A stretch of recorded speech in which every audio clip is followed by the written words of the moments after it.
आप सबको अमृत काल की शुभकामनाएं। अमृत काल की शुभकामनाएं। मैं महेश सरपटवार, अमृत काल की शुभकामनाएं। अमृत काल की शुभकामनाएं।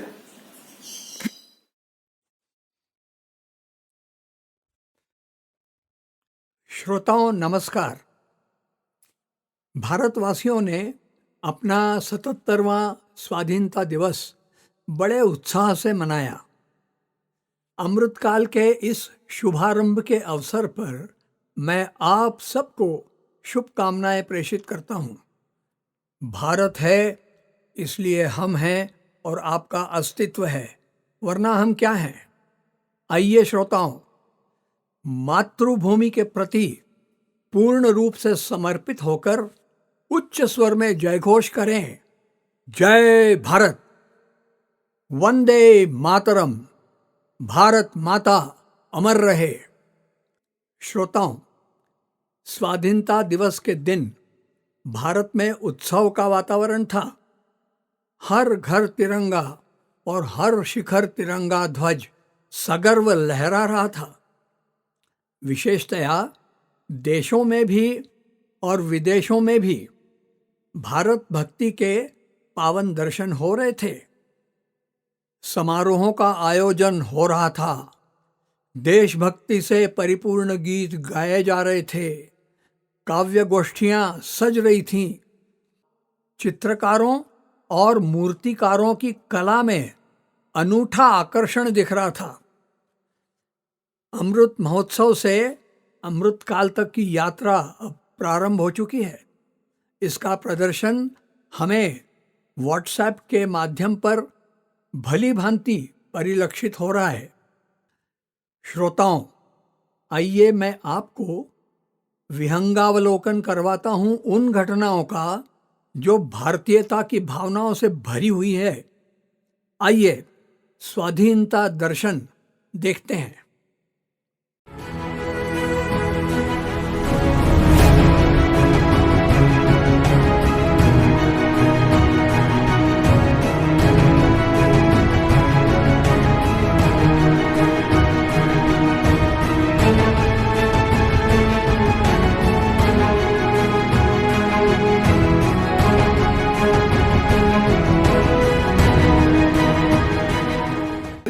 भारत माता की जय।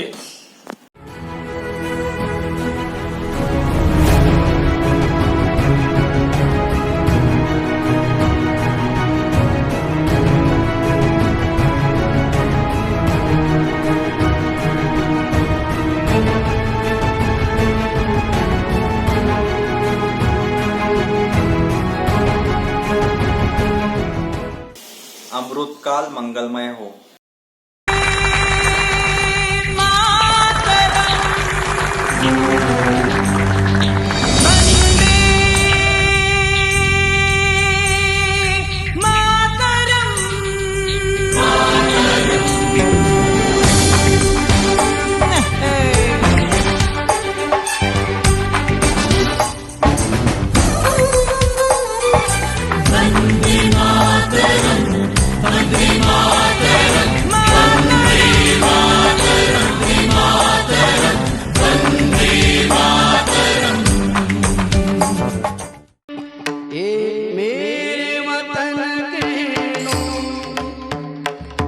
जरा आँखों में भर लो पानी, जो शहीद हुए हैं उनकी जरा करो कुर्बानी।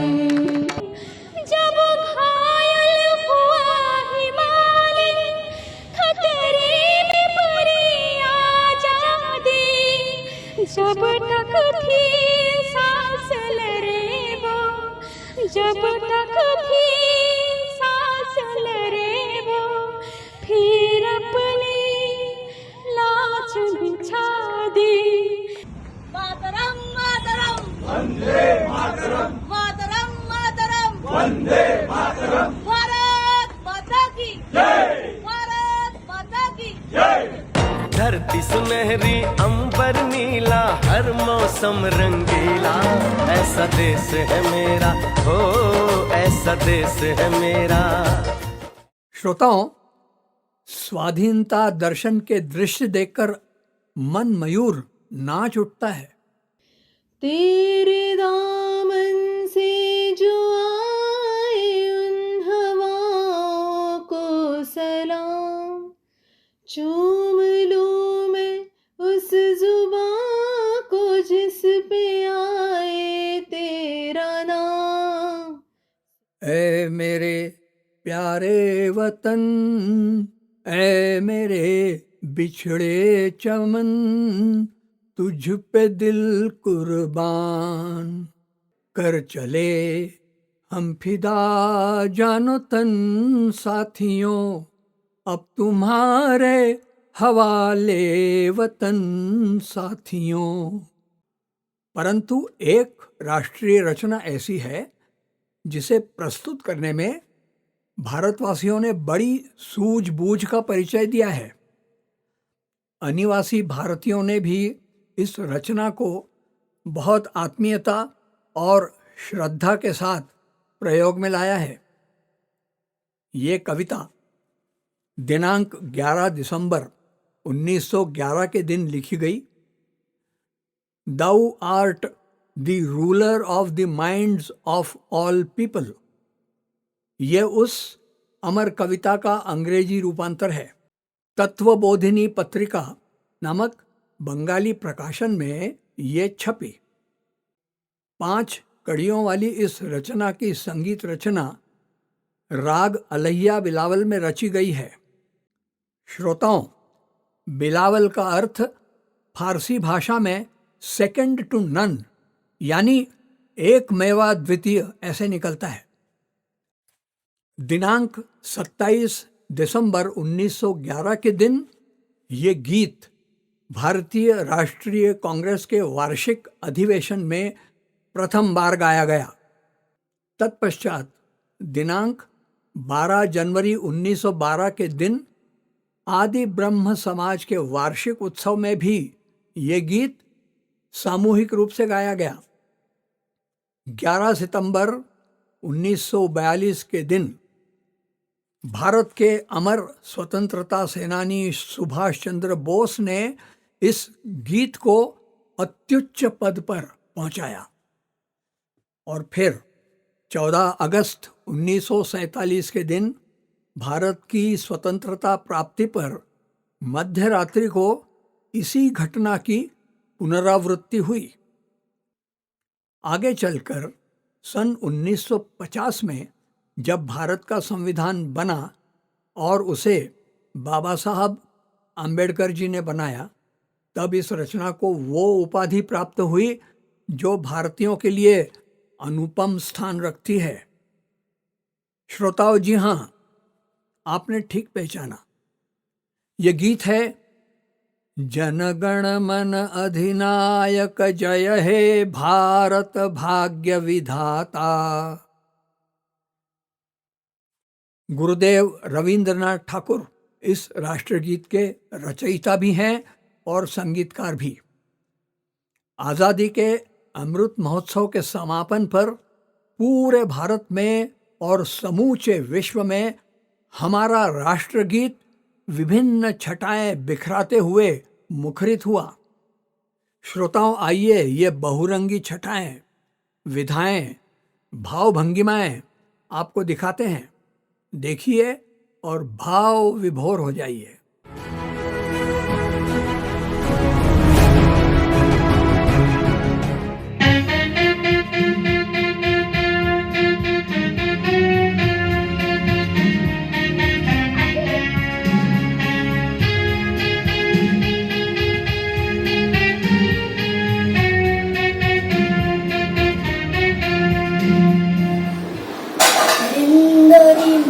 चल यमुना गंगा उज्जल जल तरंगा, तव शुभ नाम में जागे, तव शुभ आशीष मागे, गावे तब जय गाता। जनगण मंगलदायक जय है भारत भाग्य विधाता।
श्रोताओं, याद रहे अमृत काल की शुरुआत हो चुकी है। जिस प्रकार सन 2022 से 15 अगस्त 2023 तक मनाए गए अमृत महोत्सव को मनाने के अनूठे आयोजन हुए थे ना, ठीक उसी प्रकार अमृत काल के दौरान भी भारतवासी अपनी कल्पनाशीलता और सृजन शक्ति का परिचय देने वाले हैं। उदाहरण स्वरूप श्रोताओं, यहाँ कर्वे नगर पुणे में स्थित वेदांत नगरी, विशाखा और संकेत कॉलोनी में रहने वाले निवासी 20 अगस्त के दिन वृक्षारोपण करने वाले हैं। तळजाईला जाऊ या वृक्षारोपण करूया, यानी चलो तळजाई करो पौधों की रोपाई, ये इरादा लेकर एक अभिनव अभियान समारोह चलाया जाने वाला है। प्रातःकाल 6:30 बजे प्रारंभ होने वाले इस उपक्रम में तळजाई नामक स्थानीय पहाड़ी पर बच्चे, बूढ़े, युवक, युवतियां, छोटे बच्चे सब मिलकर पौधे रोपने वाले हैं। वृक्षराज नमोस्तुते का जय जयकार करने वाले हैं। तळजाई और वागजाई देवी मंदिरों में जाकर नमस्कार करने वाले हैं। देशभक्ति पर आधारित गीत व कविताएं प्रस्तुत करने वाले हैं और साथ ही साथ उपहार की व्यवस्था भी होगी। श्रोताओं, आइए समाज कल्याण व राष्ट्र निर्मिति का बीड़ा उठाएं। वेदांत नगरी, विशाखा, संकेत वासियों का अनुकरण करते हुए अपना अपना दिव्य योगदान अवश्य दें। वृक्षारोपण के अवसर पर मैं जो कविता प्रस्तुत करने वाला हूं वो इस प्रकार है, सुनिए।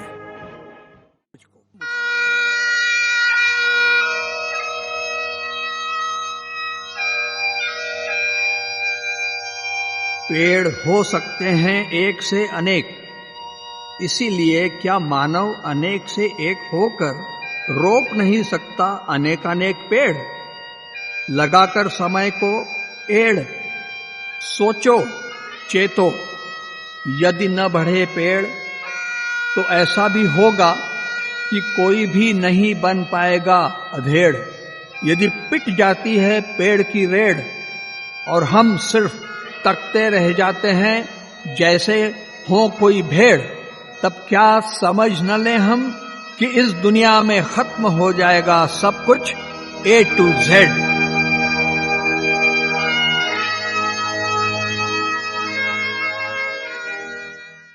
ये पेड़ है न इससे अब बिगाड़ कीजिए, ये पेड़ है न इससे अब बिगाड़ कीजिए, इसको गले लगाइए, लिपटाइए इसे, पेड़ की आड़ लीजिए और जो चलाए पेड़ की जड़ पर कुल्हाड़ी उसे ही उखाड़ फेंकिए। हर ऐसे प्राणी को जिसकी दुश्मनी हो पेड़ से उसे पछाड़ दीजिए, तगड़ी घोड़ा पछाड़ मार के पछाड़ दीजिए। जुगाड़, हाँ जुगाड़ कुछ यूं लगाइए जिससे पेड़ बच जाए और हमें बचा ले जाए। कुछ ऐसी करो जुगाड़ कि पेड़ लग सकें, बढ़ सकें और खूब बढ़ें, खूब बढ़ें।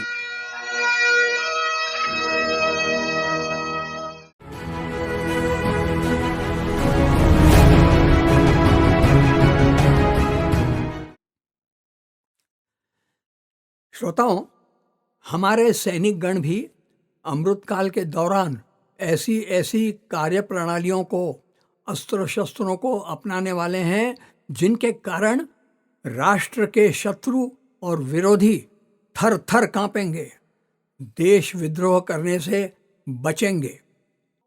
तो श्रोताओं कहिए, जननी जन्मभूमिश्च स्वर्गादपि गरीयसी। जय भारत।